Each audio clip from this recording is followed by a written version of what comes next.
सोच के देखिए, 100 मिलियन डॉलर्स यानी आज के हिसाब से लगभग 830 करोड़ रुपए कमाने का सबसे तेज तरीका क्या है? अगर आप एक आम भारतीय हैं तो शायद आपको ये रकम कमाने में कई हजार साल लग जाएंगे, या फिर आप मुकेश अंबानी या गौतम अडानी जैसे कोई बड़े टाइकून हो सकते हैं जो शायद हर कुछ घंटों में इतना पैसा कमा लेते हैं। लेकिन अगर आपके पास कोई बड़ी कंपनी नहीं है तो क्या कोई और रास्ता है? क्या आप ये 830 करोड़ रुपए सिर्फ एक रात में कमा सकते हैं? शायद हाँ, ठीक उसी तरह जैसे लियोनार्डो नटरबार्टलो और उसकी टीम ने किया था। आप दुनिया की सबसे सुरक्षित तिजोरियों में से एक को ऐसे लूटते हैं जैसे आप किसी हॉलीवुड फिल्म के हीरो हों और 100 मिलियन डॉलर से ज़्यादा के हीरे लेकर रातों रात गायब हो जाते हैं। लेकिन इस कहानी में एक ट्विस्ट है। अगर आप पकड़े गए तो आपको सालों के लिए जेल भी हो सकती है। ये कहानी है इतिहास की सबसे जीनियस और दुस्साहसी चोरी की। एक ऐसी चोरी जिसमें चोरों ने एक ऐसे किले को भेदा था जिसे दुनिया अभेद्य मानती थी। यह कहानी शुरू होती है बेल्जियम के एंटवर्प शहर के एक छोटे से इलाके से। यह है एंटवर्प का डायमंड डिस्ट्रिक्ट। यह दुनिया का सबसे बड़ा डायमंड ट्रेडिंग हब है। 2003 में जब यह चोरी हुई, उस वक्त दुनिया के 80% से ज्यादा रफ डायमंड्स इसी छोटे से इलाके से होकर गुजरते थे। यह दुनिया की उन जगहों में से एक है जहां दौलत हवा में तैरती है, और जहां इतनी दौलत हो वहां सुरक्षा भी उतनी ही कड़ी होती है। इस डायमंड डिस्ट्रिक्ट की अपनी एक डेडिकेटेड पुलिस फोर्स है जिसे बेल्जियम की सरकार ने खास तौर पर यहीं के लिए तैनात किया है। यहाँ 63 सीसीटीवी कैमरे 24 घंटे हर कोने पर नजर रखते हैं, और इमरजेंसी में पूरे इलाके को स्टील के बड़े बड़े सिलेंडरों से बंद किया जा सकता है, जिससे कोई भी गाड़ी ना तो अंदर आ सकती है और ना ही बाहर जा सकती है। इस किले जैसी सुरक्षा के बीचों बीच एक बड़ी सी बिल्डिंग है जिसका नाम है द डायमंड सेंटर। इसी बिल्डिंग में हीरों के बड़े बड़े व्यापारी काम करते हैं, और इसी बिल्डिंग के नीचे बने वॉल्ट में अपने करोड़ों के हीरे और कीमती सामान रखते हैं। ये वॉल्ट इस किले के अंदर का भी एक किला था, एक ऐसी तिजोरी जिसमें घुसना नामुमकिन माना जाता था, क्योंकि इसे 1 या 2 नहीं बल्कि पूरे 10 लेयर्स की सिक्योरिटी दी गई थी। किसी भी चोर के लिए इस वॉल्ट तक पहुंचना एक चक्रव्यूह को भेदने जैसा था, जिसके 10 लेयर्स थे। पहला लेयर, ये वॉल्ट बिल्डिंग के 2 फ्लोर नीचे यानी अंडरग्राउंड था। दूसरा लेयर, वॉल्ट के ठीक बाहर एक सिक्योरिटी कैमरा लगा था जो 24 घंटे रिकॉर्डिंग करता था। तीसरा लेयर, वॉल्ट के दरवाजे पर एक कॉम्बिनेशन डायल था जिसके 100 मिलियन यानी 10 करोड़ से भी ज़्यादा मुमकिन कॉम्बिनेशन थे। चौथा लेयर, एक चाबी वाला ताला जिसे खोलने के लिए एक खास यूनिक चाबी की ज़रूरत थी। पांचवा लेयर, ये दरवाज़ा खुद 3 टन वजनी सॉलिड स्टील का बना था। कंपनी का दावा था कि इसे 12 घंटे तक लगातार ड्रिल करने पर भी नहीं तोड़ा जा सकता। छठा लेयर, लेकिन ड्रिलिंग की बात तो भूल ही जाइए, क्योंकि दरवाजे के अंदर एक सीस्मिक सेंसर लगा था, यानी ड्रिल की ज़रा सी भी वाइब्रेशन होती तो अलार्म बज उठता। सातवां लेयर, अगर किसी तरह दरवाज़ा खुल भी गया तो दरवाजे और दीवार पर 2 मेटल प्लेट्स लगी थी जो एक मैग्नेटिक फील्ड बनाती थी।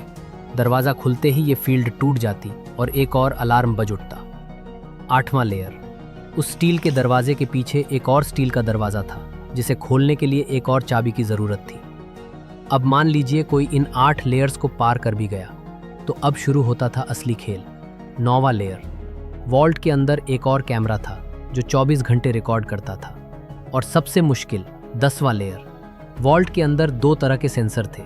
एक लाइट सेंसर जो टॉर्च या किसी भी तरह की रोशनी जलते ही अलार्म बजा देता, और एक हीट और मोशन सेंसर जो वॉल्ट के अंदर किसी भी तरह की हलचल या किसी इंसान के शरीर की गर्मी से तापमान में होने वाले ज़रा से भी बदलाव को पकड़कर अलार्म बजा देता।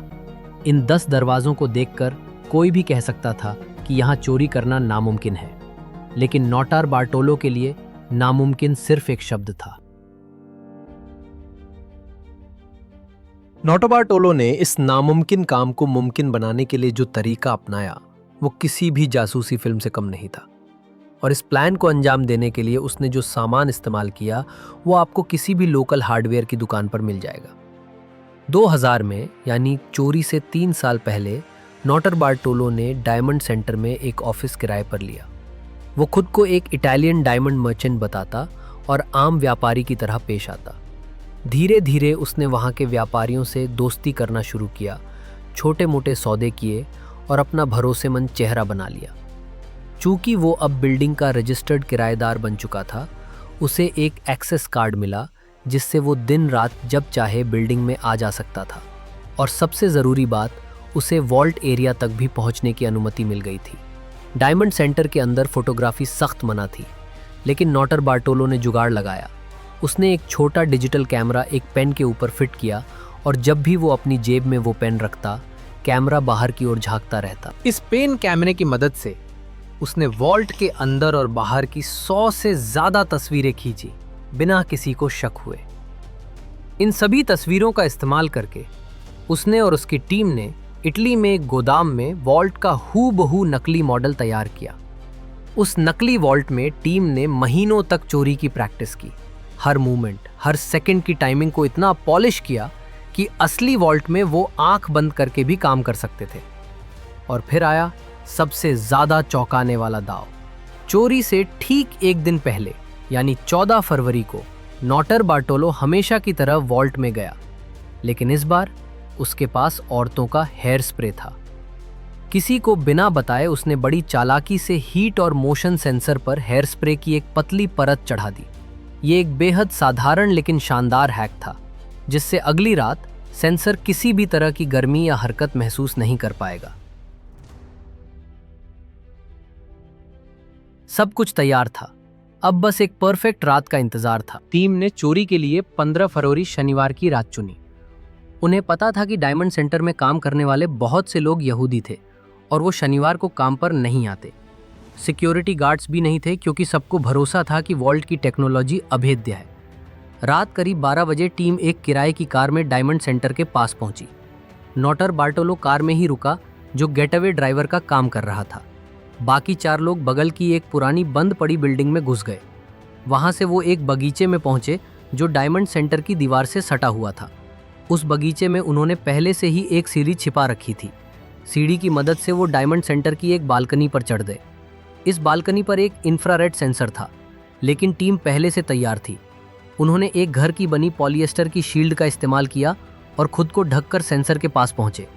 उन्होंने शील्ड को सेंसर के सामने रख दिया और उसे डिसेबल कर दिया। खिड़की तोड़कर वो अंदर घुसे और सीधे वॉल्ट के पास पहुंचे। सबसे पहले उन्होंने कैमरे पर एक काला बैग डाला और लाइट जला दी।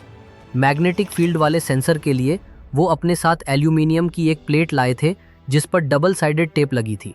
उन्होंने प्लेट को दोनों मेटल प्लेट्स पर चिपकाया, उनके बोल्ट खोले और उन्हें दीवार पर चिपका दिया। मैग्नेटिक फील्ड टूटी ही नहीं और कोई अलार्म नहीं बजा। कॉम्बिनेशन लॉक का नंबर वो पहले ही एक छिपे हुए कैमरे से पता कर चुके थे।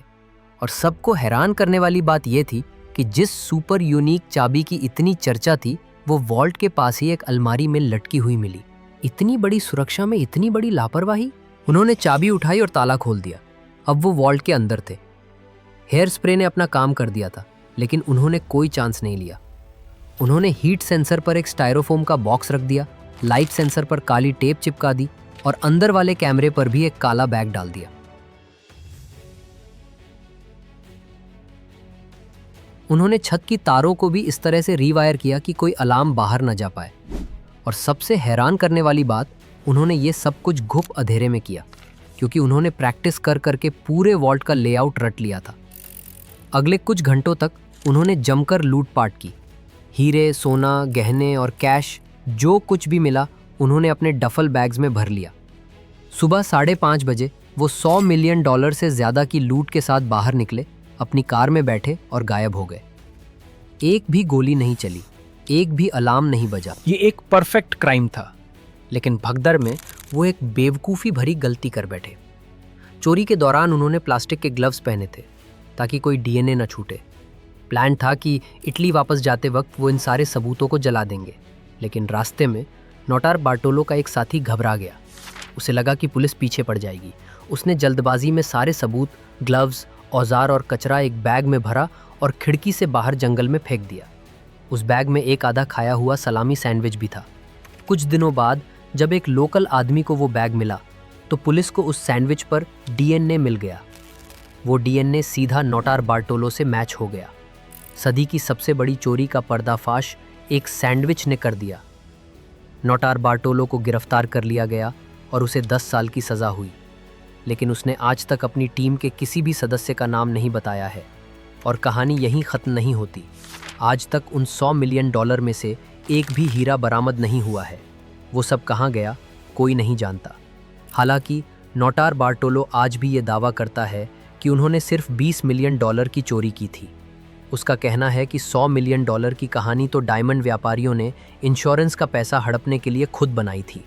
इस बात में कितनी सच्चाई है ये कहना मुश्किल है, लेकिन एक बात तो साफ है, आप चाहे कितनी भी बड़ी और जीनियस चोरी क्यों ना कर लें, एक आधा खाया हुआ सैंडविच आपके पूरे प्लान पर पानी फेर सकता है।